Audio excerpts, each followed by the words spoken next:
नमस्कार दोस्तों, स्वागत है आपका आपके अपने यूट्यूब चैनल अमन प्रयास जीके जिसमें। तो आज की इस वीडियो में हम लोग दोस्तों एसएससी एमटीएस एग्ज़ाम में जो आपकी स्टैटिक जीके से जो आपके पोर्शन से आपके एग्ज़ाम में प्रश्न आ रहे हैं, तो आज की इस वीडियो में हम उनसे भी पोर्शन को देखने वाले हैं, या कहें तो उस टॉपिक को कवर करेंगे जहाँ से आपके एसएससी एमटीएस एग्ज़ाम में प्रश्न आते हैं। यो जो टॉपिक है हम लोग कवर करने वाले हैं अग्रवाल एग्ज़ाम कार्ड पब्लिकेशन के द्वारा स्टैटिक जीके का जो बुक है वहाँ से।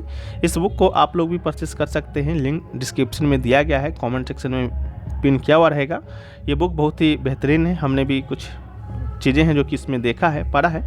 इसमें दोस्तों आपको 21 अध्याय में विभाजित इस पुस्तक में विभिन्न विषयों पर चयनित सभी महत्वपूर्ण तथ्य, तारीखें, घटनाएं और जानकारी संग्रहित मिलेंगे। इसके अलावा भारत की सभी परीक्षाओं के प्रश्नों पर आधारित बिंदुओं को भी टेबल्स और वन लाइनर्स के द्वारा समझाया गया है, और 1800 प्लस टीसीएस पैटर्न आधारित अध्याय पर महत्वपूर्ण प्रश्न भी आपको यहाँ पर देखने को मिलेगा। इसका जो प्राइस है मात्र 229 पे रखा गया है, और पेज की बात करेंगे तो 217 है। कोड आप लोग यहाँ पर इस्तेमाल कर सकते हैं, तो आपको और भी यहाँ पर छूट देखने को मिलेगा। ठीक है, तो चलिए हम लोग वीडियो को स्टार्ट कर लेते हैं। तो आज का हमारा जो पहला जो टॉपिक है हम लोग इतिहास से शुरू करेंगे, जहाँ से आपके एग्जाम में 4-5 प्रश्न आ ही रहे हैं। ठीक है, तो पहला है आपका प्राचीन भारत का इतिहास। तो प्राचीन भारत के इतिहास की बात करते हैं तो हम लोग पहले कालखंड देखते हैं। ठीक है, कालखंड की बात करते हैं तो प्रागैतिहासिक काल, ठीक है, जिसका जो लगभग आपका 25 लाख ईसा पूर्व से लेकर 3,000 ईसा पूर्व तक का काल रहा है। और इस काल में भारत में मानव जीवन का विकास हुआ, और इस काल में आदि मानव ने पत्थर के औजारों का उपयोग किया। इसके अलावा इसके बाद आपका आता है वैदिक काल। ठीक है, वैदिक काल की बात करेंगे तो लगभग 3,000 ईसा पूर्व से लेकर 6,000 ईसा पूर्व तक का काल आता है। इस काल में भारत में वैदिक संस्कृति का विकास होता है, वेदों का रचना होता है।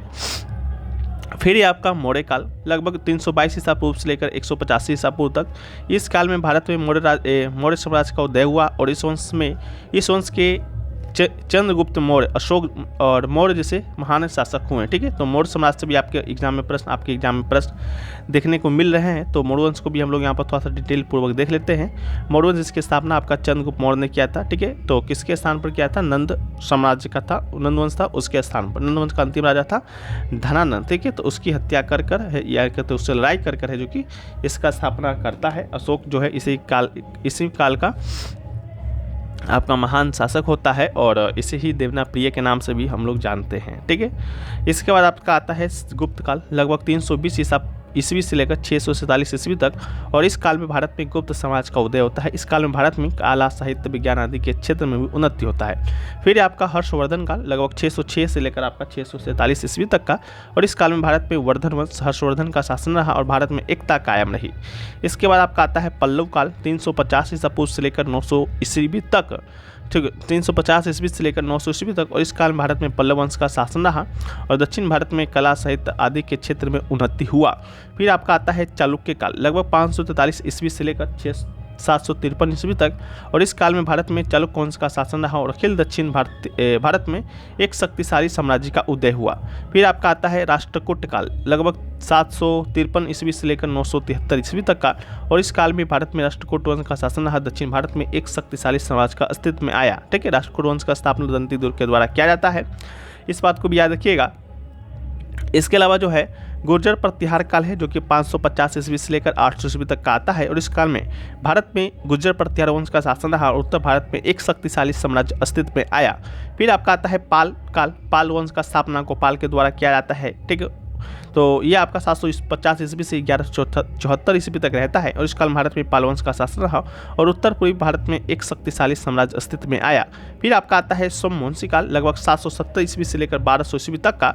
और इस काल में भारत में सोमवंशी का शासन रहा, और बंद भारत में शक्तिशाली साम्राज्य अस्तित्व में आया। फिर आपका आता है चौहान काल, लगभग 900 से लेकर आपको 1200 ईस्वी तक। और इस काल में भारत में चौहान वंश का शासन रहा, और उत्तर भारत में एक शक्तिशाली साम्राज्य अस्तित्व में आया। ठीक है, तो ये चीज़ें हैं। अब हम लोग देखते हैं, उससे पहले आपका और है खजुराहो काल भी है, 950 से 1100 ईस्वी तक का है। इसके अलावा विजयनगर काल है, लगभग 1336 से 1565 ईस्वी तक है। विजयनगर जिसकी स्थापना हरिहर बुक्का के द्वारा किया जाता है। राजवंश आपका संगम रहता है, फिर सुलभु, फिर तुलु, फिर अराविडु, ठीक है। तो इन सभी को भी आपको याद रखना पड़ेगा। मुगल काल, जिसके स्थापना बाबर के द्वारा किया जाता है 1526 में, पानीपत का प्रथम युद्ध लड़ता है इब्राहिम लोदी के साथ, जो कि लोदी वंश का अंतिम शासक रहता है, और साथ में दिल्ली सल्तनत का भी अंतिम वंश का अंतिम शासक जो है इब्राहिम लोदी होता है। उसके साथ बाबर युद्ध लड़ता है, हार जाता है, और बाबर के द्वारा मुगल समाज का स्थापना 1526 में जो कि किया जाता है, जो कि एक विशाल साम्राज्य का स्थापना हुआ, ठीक है। अब हम लोग देखते हैं मध्यकालीन भारत के इतिहास के बारे में, ठीक है।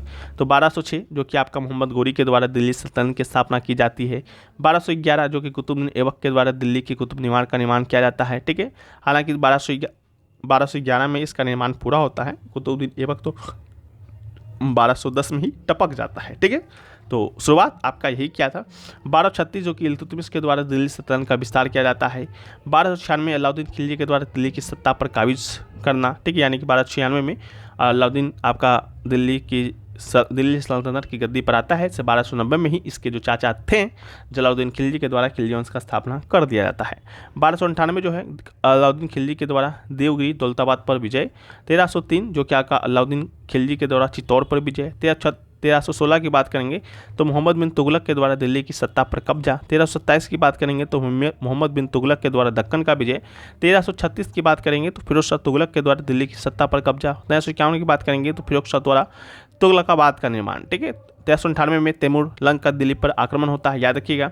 1413 जो है भलो लोदी के द्वारा दिल्ली की सत्ता पर कब्जा किया जाता है। 1451 की बात करेंगे तो इब्राहिम लोदी के द्वारा दिल्ली की सत्ता पर कब्जा। 1526 जो है बाबर ने इब्राहिम लोदी को पानीपत के प्रथम युद्ध में जो कि हराया था, और मुगल समाज का स्थापना भी इसी वर्ष किया था। 1530 में बाबर का मृत्यु हो जाता है। हुमायूं फिर आपका मुगल समाज का सत्ता संभालता है।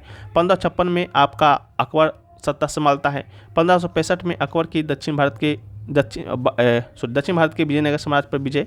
1600 में अकबर के द्वारा दीन इलाही के धर्म की स्थापना की जाती है। 1605 जो है जागीर ने अकबर की मृत्यु के बाद मुगल समाज की सत्ता संभाली, ठीक है, इसको भी याद रखना है। इसके अलावा 1628 जो है शाहजहाँ ने जागीर की मृत्यु के बाद मुगल समाज का सत्ता संभाली। 1632 जो है शाहजहाँ के द्वारा ताजमहल का निर्माण कराया गया। 1658 जो है औरंगजेब ने शाहजहाँ को अपदस्थ कर मुगल की सत्ता संभाली। 1680 की बात करेंगे तो औरंगजेब के द्वारा दक्षिण भारत में मराठा साम्राज्य का स्थापना का विरोध किया गया था। 1707 में आपका औरंगजेब का मृत्यु हो जाता है। 1720 की बात करेंगे तो मुगल साम्राज्य का उत्तराधिकारी संकट आ जाता है। 1739 की बात करेंगे तो नंदी शाह का दिल्ली पर आक्रमण होता है। 1757 में प्लासी का युद्ध होता है, जिसमें ब्रिटिश ईस्ट इंडिया कंपनी ने बंगाल के नवाब को हराया। 1764 की बात करेंगे तो बक्सर का युद्ध होता है, जिसमें ईस्ट इंडिया कंपनी ने बंगाल के नवाब अवध के नवाब मुगल बादशाह की संयुक्त सेना को पराजित किया। इसके बाद आपका आता है आधुनिक भारत के इतिहास और भारतीय राष्ट्रीय आंदोलन के बारे में। 1757 प्लासी का युद्ध, जैसा कि अभी आप लोगों ने देखा। 67 आपका बक्सर का युद्ध। 73 की बात करेंगे तो रेगुलेटिंग एक्ट है, जो कि आपका आता है ईस्ट इंडिया कंपनी के द्वारा। इसके अलावा 1318 में फिर एक चार्टर एक्ट आता है, जिसमें ईस्ट इंडिया कंपनी को भारत में 20 साल के शासन की अनुमति मिलती है। 1833 का फिर चार्टर एक्ट आता है, जिसमें ब्रिटिश ईस्ट इंडिया कंपनी को भारत में 20 साल के शासन की अनुमति और बंगाल में शिक्षा का प्रसार करने का अधिकार मिलता है। 1797 में सिपाही का विद्रोह होता है।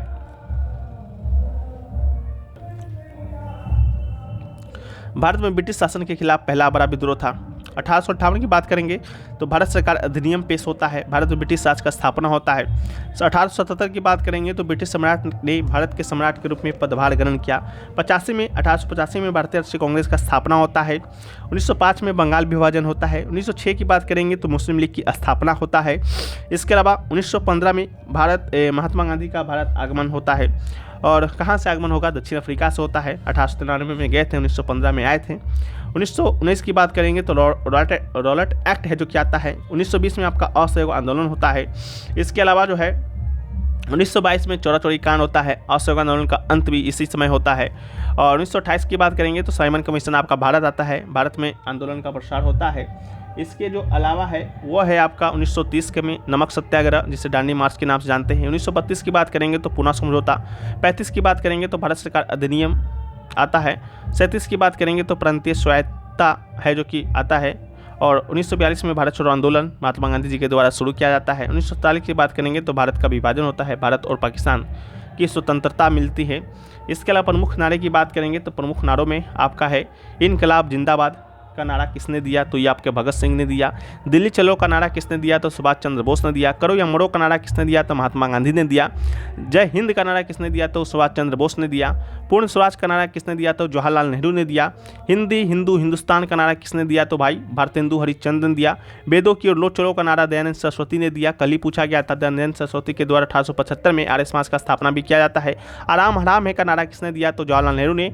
भारत छोड़ो का नारा किसने दिया, तो महात्मा गांधी ने। मारो फिरंगी को का नारा किसने दिया, तो मंगल पांडे को। सर्वमय जयंती का नारा किसने दिया, तो श्रीमती इंदिरा गांधी जी ने दिया। जय जगत का नारा विनोबा भावे ने। साम्राज्यवादी का नाश हो का नारा भगत सिंह ने। जय जवान जय किसान का नारा किसने दिया, तो लाल बहादुर शास्त्री ने।